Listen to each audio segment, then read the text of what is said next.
Thank you. Next, we'll go to Ranking Member Scott.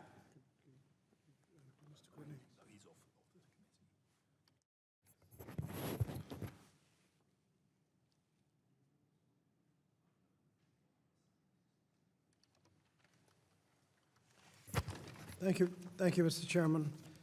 Mr. Santos, you mentioned the scheme involving compound drugs, where I think you mentioned they mix up about $15 worth of materials and then charge $16,000. Did you refer any of the doctors or physicians to the licensing boards as that investigation was going on? Thank you, Ranking Member Scott. I know this is a matter that is close to your heart. We've discussed this with your office for many years now. These cases go back to really the beginning of the issues involving compounded creams, which were originally identified by both our office and Postal OIG office. And in the course of our investigations, we have referred many medical providers, to include doctors, to their respective boards for suspension as well. Has the actions of DOGE reduced your capacity to do your job, canceling leases, credit cards, or anything? Thank you, Ranking Member. There has been some limited impact on the ability of Labor OIG to conduct its work. I believe 4 of our leases were included in the government-wide cancellation of commercial leases. Since then, I've engaged with both the Secretary and the Deputy Secretary. DOL manages our space program. They have been very supportive of the need for Labor OIG to continue maintaining these geographical locations. Many of these offices were law enforcement offices, so we have very specific space requirements, such as weapon storage, grand jury information, evidence rooms, interview rooms. And my understanding at this point in time is that some of these decisions are being revisited, and I'm certainly hopeful that we'll be able to maintain these locations. The same is true for the purchase cards and the travel cards. OIG was in fact impacted originally by having the suspension of both purchase cards and travel cards. I engaged with DOL leadership immediately, and within hours, they understood the requirement for law enforcement to continue its work and reverse those decisions. So again, it has had some limited impact on our work. Thank you. Could you say whether or not FECA is more vulnerable to fraud than other health insurances?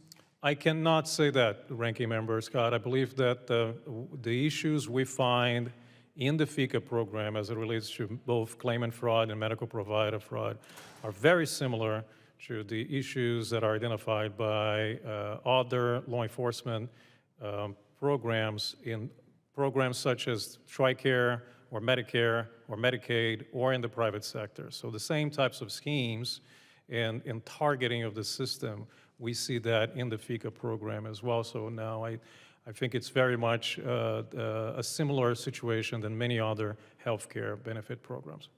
Thank you. Mr. Renfro, we've heard about the problems with heat and crime. There's legislation that's been pending about heat stress where at certain temperatures and whatnot, you have to take certain actions. Are you prevented? You've been trained apparently to recognize problems. Workers have been trained.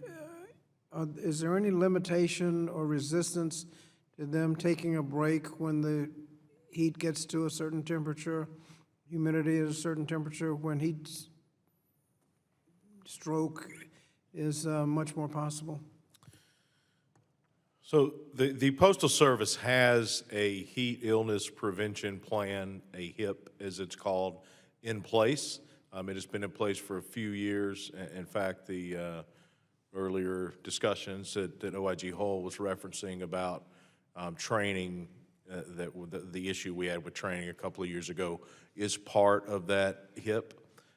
The problem with that HIP is it does not include all of the necessary mitigating factors that experts recommend to avoid the hazard of excessive heat, such as a regimented work rest, a work rest regimen when an employee is not in the heat for a period of time due to vacation or illness, or they're off work, and a climatization period when they return. Those are currently missing from the plan.